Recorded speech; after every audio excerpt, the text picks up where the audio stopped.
Eu sinceramente não queria fazer esse vídeo, porque eu não sou aquele cara chato que vai corrigir o erro gramatical do outro. Mas É mais de porém. E não mais de adição. a coisa escalou de uma tal maneira que não teve como não dar uma resposta. E fica chato pra todo mundo isso. Pra mim, ter que explicar o óbvio da regra básica da língua portuguesa de quinta série, quanto para jornalistas que aparentemente apresentam algum tipo de problema cognitivo na hora de interpretar uma frase.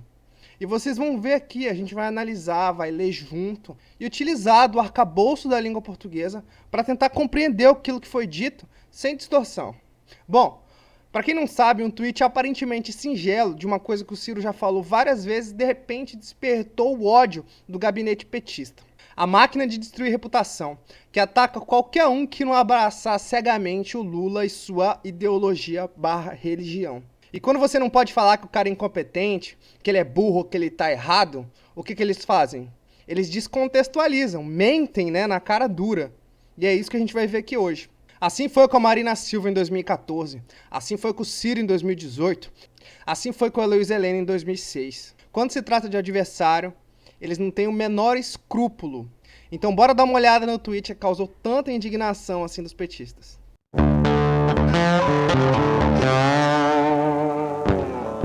Então, o tweet que causou tanta revolta foi esse aqui, ó. Parece singelo, ele já disse isso em um monte de entrevistas várias vezes. Não sei porque que agora, simultaneamente, esses vários perfis verificados vieram do nada a fazer essa crítica, esse ataque. E pra mim parece uma interpretação meio torpe. Eu fico pensando como é que eles conseguiram ao mesmo tempo pensar a mesma idiotice simultaneamente. Então tá, a profundidade da crise brasileira não nos permite aceitar que o debate de 2022 seja reduzido a uma disputa de enta ou de paixões entre fascismo e comunismo. Isso passa longe das reais necessidades do nosso povo. Tá, beleza. Aí o que aconteceu? Estão falando o quê? Que o Ciro tá chamando o Lula de comunista a partir desse tweet aqui. Eu vou mostrar o Álvaro aí, mas teve vários outros que fizeram a mesma coisa simultaneamente. O jornalista Vando, o Kleber Lourenço, o Normose, né, o Álvaro. E o que acontece? Eles vieram aqui comentar, ó, caramba, chamou o PT de comunista? Né? Da onde que eles tiraram essa conclusão? Como é que você lê esse tweet aqui e você consegue concluir que ele chamou o PT de comunista? Ele nem citou PT, ele nem falou de Lula, né? Do que ele falou aqui nesse tweet? Primeiro eu quero ver o que o Álvaro e a Ana, no vídeo que eles fizeram, dedicado a esse tweet lá no canal deles, o que eles estão falando. Mas, Ana, sobre a interpretação daquele tweet ali, o que você me diz, hein? Olha, você pode torcer aquele tweet para tentar. Eu acho que para extrair uma interpretação de que não foi aquilo que o Ciro quis dizer. Não, ele não quis equivaler Bolsonaro ao fascismo, Lula ao comunismo, e evocar esses medos, enfim. Para fazer isso, você tem que fazer uma torção interpretativa. Sério? É o contrário do que se está dizendo, né? Não, você está interpretando errado, ele estava falando da forma como um acusa o outro. Pera, e o debate odiento entre um e outro, as reais necessidades do povo, o que isso tem a ver?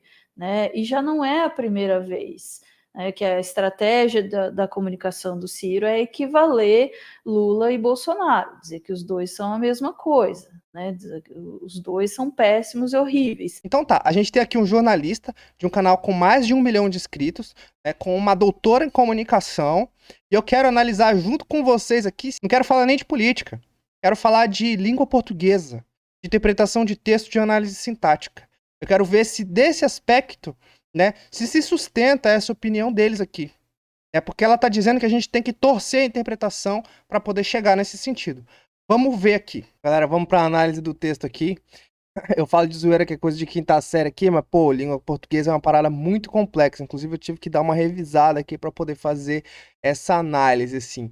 Nada que uma doutora em comunicação e um jornalista também não possam fazer, é claro. Mas se eu estiver falando alguma besteira aqui, né, por favor, me corrijam aqui nos comentários. Então, bora ler. A profundidade da crise brasileira não nos permite aceitar que o debate seja reduzido a uma disputa de enta de fascismo e de comunismo. Tá, beleza, então. A gente vai analisar esse trecho aqui. Ok? Então, a profundidade da crise não nos permite aceitar que, né, o debate seja reduzido. O que é esse que aqui? Esse que aqui ele vai dividir a oração entre a oração principal, que é para cá, e a oração subordinada. O que acontece? Que o núcleo da crítica deles aqui está dentro da oração subordinada. Então eu quero reter minha análise na oração subordinada, tá? Que o debate seja reduzido a uma disputa entre fascismo e comunismo. Tá, se a gente for analisar essa oração subordinada aqui, ó, o seja reduzido, ele é uma locução verbal, né? O verbo ser e o verbo reduzir. E eles vão indicar que dentro dessa oração subordinada a gente tem outro sujeito aqui da oração subordinada, tá? Não da oração principal. Tá.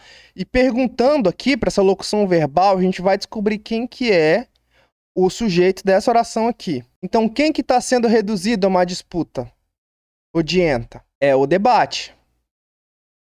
O debate está sendo reduzido. Então, aqui, ó, o debate vai sofrer a ação aqui de ser reduzido a essa disputa entre fascismo e comunismo. Tá, beleza? Então ele tá falando do Lula, ele tá falando do Bolsonaro, ele tá falando de quem aqui que tá sendo reduzido?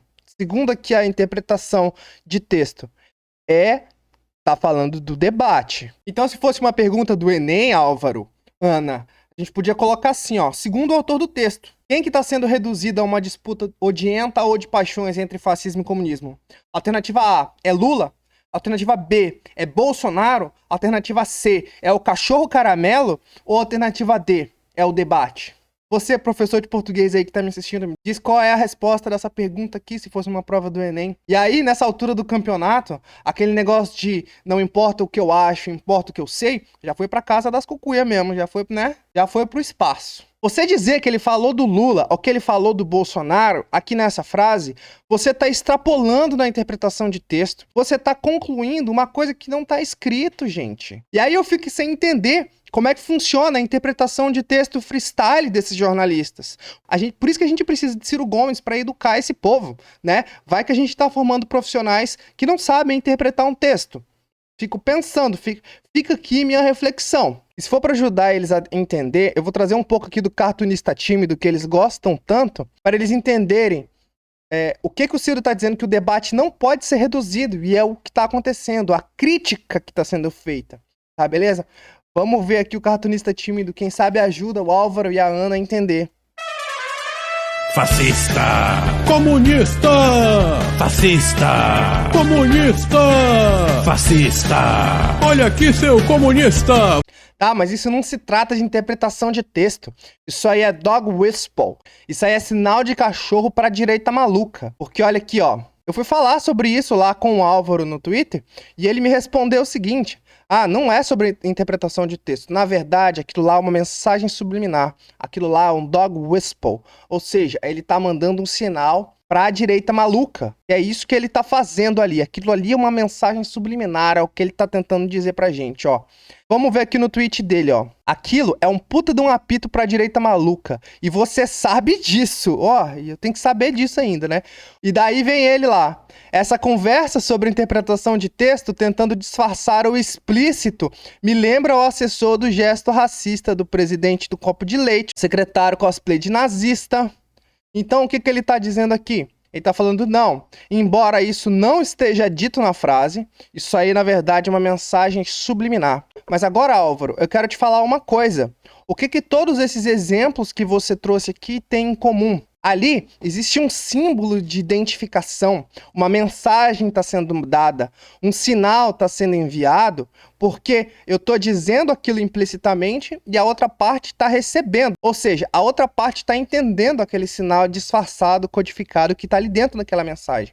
Por isso, quando você fala de um gesto racista disfarçado, aquilo é um símbolo. Quando você fala de um copo de leite em determinado contexto, aquilo pode ser um símbolo.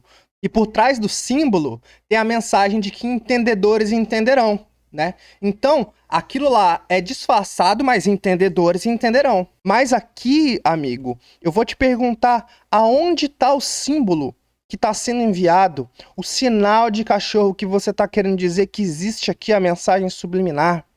Você vai me desculpar, mas se ele usar a palavra comunismo em qualquer contexto agora, a gente vai estar dizendo que isso é sinal de cachorro? Agora ninguém pode mais usar comunismo que vai ser sinal de cachorro? Desculpa, amigo, você tá ficando abubeble das ideias. Esse negócio de petismo em excesso tá consumindo a sua mente, cara. E pensa comigo também, se isso aí não é você mandando um apito, um sinal de cachorro pra esquerda maluca, pra todo mundo que não gosta do Lula ser fascista.